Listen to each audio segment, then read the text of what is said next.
174 अभी तक का स्कोर और 77 यूपी का स्कोर 77-3 में भी एक बीएसपी, 2 इंडिया अलायंस मतलब समाजवादी पार्टी और कांग्रेस। और इंटरेस्टिंग ये है किशोर की बीजेपी अपना जो 172 का लैंडमार्क है वो इन सीटों के साथ कंप्लीट कर रही है। यानी जो प्रधानमंत्री ने 370 की बात बोली है, एनडीए का 400 का नंबर बोला है, अब वो कल एग्जैक्टली नंबर आएंगे तो बहुत कुछ पता लगेगा। अभी तो बड़े बड़े राज्य बाकी हैं, अभी तो बहुत बड़े राज्य बाकी हैं, लेकिन 174 अभी तक हो चुका है। 174 अभी तक हो चुका है। अभी कुछ बड़े राज्य बाकी हैं जिनको कुछ देर में हम आपके सामने रखेंगे। कुछ और बड़े राज्य हैं जिनको हम आपके सामने लेके आएंगे। लेकिन हमारे साथ मेहमान हैं शहजाद पूनावाला, हमारे साथ हर्षवर्धन त्रिपाठी हैं, सतीश केसिंग हैं, उमेश झा जी हैं। आप तमाम लोगों का अभिनंदन है और राजकुमार भाटी मेरे साथ जुड़ रहे हैं स्क्रीन के उस पार से, उनका भी अभिनंदन है। मैं सबसे पहले भाटी जी आप ही के साथ शुरुआत कर लेता हूं।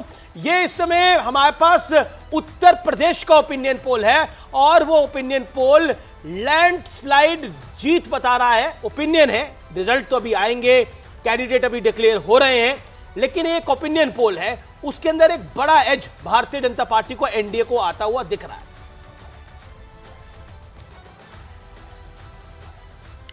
देखिए अमीश भाई, जिन्होंने भी ये ओपिनियन पोल किया, एजेंसी के लोगों ने मेहनत की है, उनके परिश्रम को नमस्कार, उन्होंने उनको बधाई, उस पर कोई हमारा सवाल नहीं है। लेकिन मैं ये कहना चाहता हूँ कि ये ओपिनियन पोल केवल रुझान बता सकते हैं, सीट नहीं बता सकते।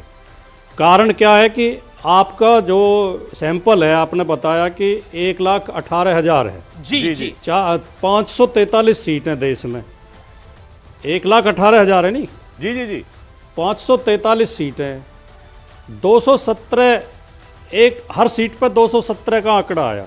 217 लोग ये कैसे बता सकते हैं कि ये सीट कौन जीतेगा? अभी जैसा आप बता रहे थे उत्तर प्रदेश का अवध प्रांत में शायद आपने बताया कि एक सीट बीएसपी जीतेगी, एक इंडिया जीतेगा। तो मैं इसमें एक मौलिक प्रश्न उठाना चाहता हूं कि ये 200-250 लोगों से बात करके आप उनका रुझान तो जान सकते हैं, एक्यूरेट ऐसा कैसे बता देंगे कि एक सीट बीएसपी की आएगी, कौन सी सीट आएगी? पहला सवाल तो ये है। एक मिनट राजकुमार, आपके इसी सवाल पर उमेश जी हमारे साथ हैं जिन्होंने सर्वे किया, उनसे एक छोटा सा स्पेसिफिक रिएक्शन ले लेते हैं। साहब, ये छोटे से सैंपल से हम कैसे अनुमान लगा लेते हैं? हम क्या पता जितने भी ओपिनियन पोल होते हैं वो कैसे अनुमान लगा लेते हैं? 4 ओपिनियन पोल अभी तक आ चुके हैं, 5वां है। कोई भी ओपिनियन पोल हो वो सेंसस तो कर नहीं सकता, हर किसी लोगों से जाके मिल नहीं सकता कि लोकसभा क्षेत्र में जितने लोग हैं उनकी सबकी राय ली जाए। तो हर ओपिनियन पोल एक सैंपल सर्वे होता है जिसमें कुछ लोगों से हम बातचीत करके उनकी राय जानते हैं। जो सबसे ज़रूरी चीज़ है वो है कि उन जो सैंपल हम सेलेक्ट करें वो किस तरह से कर रहे हैं, उसमें कोई बायस है या साइंटिफिक तरीके से है। तो इसमें हमने साइंटिफिक तरीके से सैंपल सेलेक्ट किया है जो कि रिप्रेजेंटेटिव सैंपल है उस लोकसभा क्षेत्र का। तो एक तरह से पूरे लोकसभा क्षेत्र की एक तरह से हमें एक हकीकत पता लगती है सैंपल सर्वे से। यानी जैसे कुछ दाने देख के चावल के बारे में पता चलता है। हाँ हमेश जी, मुझे आप 60 सेकंड दें केवल। नहीं बिल्कुल, मैं आपको 60 सेकंड आगे दूंगा, लेकिन अभी शहजाद पूनावाला है यहाँ पर हमारे साथ स्टूडियोज में, उनकी भी राय ले लेते हैं। उनको 80 में से 77 सीटें मिल रही हैं, ऐसा अनुमान लगाया जा रहा है, ओपिनियन आ रही है। मैं फिर बता दूं व्यूअर्स, अभी कुछ और बड़े राज्य बाकी हैं जिनको हम कुछ ही पलों में आपके समक्ष रखेंगे। शहजाद पूनावाला, देखिए पहले तो मैं, भाटी जी मेरे अच्छे मित्र हैं, तो मैं तो शुक्रगुजार हूं कि अभी तक तो केवल सर्वे वालों को इन्होंने बोला है। अब चुनाव नतीजे आएंगे तो उसके बाद ईवीएम और जनता को भी ये लोग बोलेंगे। अब देखिए, मुझे बताइए कि आजम के गढ़ में और आजमगढ़ में क्या हुआ?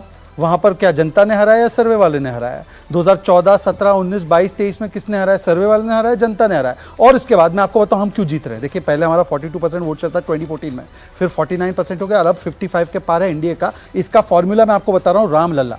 अब कान खड़े हो जाएंगे सेकुलरवादियों के। राम लल्ला का मैं डेफिनेशन बता दूं सतीश जी। आर फॉर राष्ट्रीय सुरक्षा, एम फॉर महिला, एल फॉर लाभार्थी, L for leadership, A for अर्थव्यवस्था। जिस प्रकार से उत्तर प्रदेश को बीमार राज्य से हटाकर हमने MY फैक्टर, महिला, युवा, मोदी, योगी, ये फैक्टर दिया है, टेम्पलेट ऑफ पॉलिटिक्स बदली है, तो उसकी वजह से आज हमें ये लोग लगातार जो है विश्वास जता रहे हैं। जी, सतीश जी का और हर्षवर्धन जी का भी रिएक्शन लूंगा, लेकिन मुझे 2013 याद आता है जब गृह मंत्री अमित शाह, जब वो बीजेपी के महासचिव होते थे, वो उत्तर प्रदेश में गए थे। एक ऐसी धरती थी जो भारतीय जनता जनता पार्टी को उस तरह से मैंडेट नहीं देती थी, लेकिन फिर उसके बाद जो रणनीति बनाई गई और प्रधानमंत्री मोदी बनारस से चुनाव लड़े साल 2014 के अंदर, वहां से जब बीजेपी की एक कमबैक हुआ उत्तर प्रदेश के अंदर, वो कल्याण सिंह और राजनाथ सिंह का और अटल बिहारी वाजपेयी के दौर में भी नहीं था जो बीजेपी ने कमबैक करा उत्तर प्रदेश के अंदर। देखिए, भारतीय जनता पार्टी कॉम्बिनेशन की पॉलिटिक्स करती है, कॉम्बो। तो हम इसको रामलला हिंदू धर्म से ले लें या किसी तरह से ले लें या उसके कुछ एक्रोनिम और सिनोनिम बना दें, बात कॉम्बिनेशन की है। जो ठीक बोल रहे हैं वो अच्छा बता रहे हैं शहजाद जी, वो सही है। भाजपा है क्योंकि उनके पास यूपी है, यूपी में ही भाजपा है, इसलिए भाजपा है, श्वास नली है। तो वहां तो हमको आश्चर्य हो रहा है। हमने तो बिहार का नंबर भी देखा, नहीं वहां पर भी सुनिए ना जी, है वो मूल में वही है जी, वही है। बिहार गच्चा भी दे देता है, यूपी नहीं देगा, इसलिए यूपी पर ही सारा फोकस है। तो वहाँ कॉम्बो पॉलिटिक्स चलती है। हमें तो आश्चर्य हो रहा है कि इस फाइंडिंग में 80 सीटें क्यों नहीं है। अगर 370 पाना है तो वहाँ बीजेपी को 80 सीटें होनी चाहिए वहाँ पे। लेकिन आप विपक्ष को 3 भी देने को तैयार नहीं है। वो शहजाद कहेंगे कि नहीं 80 आ ही रही है। नहीं, मैं देखिए, मेरा ओपिनियन हो सकता है, मैं तो खुद ही बोलता हूँ, मेरा ओपिनियन पोल में एक बीजेपी प्रदेश अध्यक्ष हमारे साथ कुछ देर में जुड़ने वाले हैं, लेकिन हर्षवर्धन बहुत आपको बताएंगे। Harshvardhan Tripathi wants to make a some नहीं, मैं ठीक है, भाजपा एकदम एडवांटेज में, इसमें कहीं से दो राय नहीं है, दो राय निश्चित रूप से नहीं। अगर यूपी में नहीं रहेगी तो कहाँ रहेगी? एक ही कमेंट करना, इसीलिए अमेठी से लड़ना नहीं चाहते राहुल। ठीक है, मैं उस पर राजकुमार भाटी जी से कमेंट ले लूंगा, लेकिन हर्षवर्धन त्रिपाठी, उत्तर प्रदेश में भारतीय जनता पार्टी जिस स्थिति में है उसमें ये नंबर 75 भी हो सकता है, 77 भी हो सकता है, 80 भी हो सकता है। और इसमें कोई आश्चर्य इसलिए भी नहीं है क्योंकि 2014 के चुनाव में 71 + 2 73 सीटें भारतीय जनता पार्टी जीत चुकी है। कुल 7 सीटें ऐसी हैं। 2019 में अमेठी भारतीय जनता पार्टी जीत चुकी है। उपचुनाव में आजमगढ़ और रामपुर भारतीय जनता पार्टी जीत चुकी है। तो अगर अभेद्य किला कहें तो एक बचा, वो है मैनपुरी। अब मेरा भी सवाल है आपसे, 2 सवाल हैं। एक तो उत्तर प्रदेश में दोआब कहां है, ये मेरे लिए भी थोड़ा सा चौंकाने वाला नॉमेनक्लेचर है क्योंकि उत्तर प्रदेश तो हम लोग मतलब कोई ऐसा इलाका नहीं जो दोआब आप किसको कह रहे हैं। दूसरा, अवध में आप बसपा को सीट दे रहे हैं। मेरा ये मानना है कि सीट आएगी तो समाजवादी पार्टी की आएगी, बसपा को कोई सीट मिलती नहीं दिख रही, और वो भी अवध में। ये थोड़ा सा मुझे बताएंगे तो ठीक रहेगा। जी उमेश झा जी। तो ये एक सैंपल सर्वे में हम काउंट बता सकते हैं कि किस पार्टी को कितनी सीट मिलेंगी। ये कहना मुश्किल होता है कि कौन सी सीट, कोई स्पेसिफिक सीट किस पार्टी को जाएगी। तो ये मैं नहीं बता पाऊंगा कि वो एक सीट जो है आजमगढ़ है या मैनपुरी है, क्या है, कोई भी हो सकती है। काउंट आई एम कॉन्फिडेंट कि इतना है, कौन सी सीट है ये कहना मुश्किल है। जी कौन सी सीट है, लेकिन हर्षवर्धन त्रिपाठी आपको कौन सी सीट लगती है इन 3 में से जो नहीं आ रही? नहीं, देखिए मुझे बड़ा स्पष्ट दिखता है आजमगढ़ आज भी भारतीय जनता पार्टी के लिए बहुत कठिन है। और अभी गुड्डू जमाली इधर आ गए तो बहुत जिसको कहें कि उस जिले की 10 विधानसभा सीटें 10 की 10 समाजवादी पार्टी जीत लेती है, तो बहुत मुश्किल है।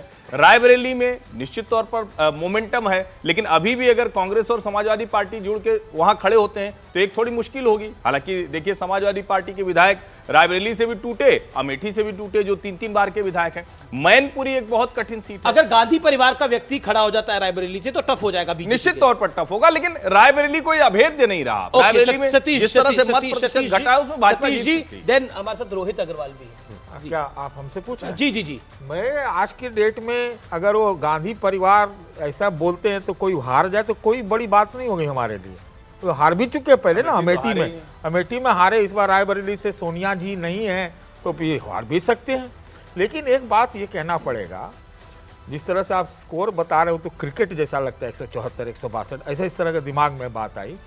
एक चीज़ मैं कहना चाहता हूँ, अगर एक गठबंधन हुआ है यूपी में जो कि पीछे बड़ी दूसरे तरह का गठबंधन, जी कुछ न कुछ तो इम्पैक्ट पड़ना चाहिए। जी 5-6 सीटों पर हार जाए। हमारे साथ भूपेंद्र चौधरी जुड़ गए किशोर, उनका रुख कर सकते हैं।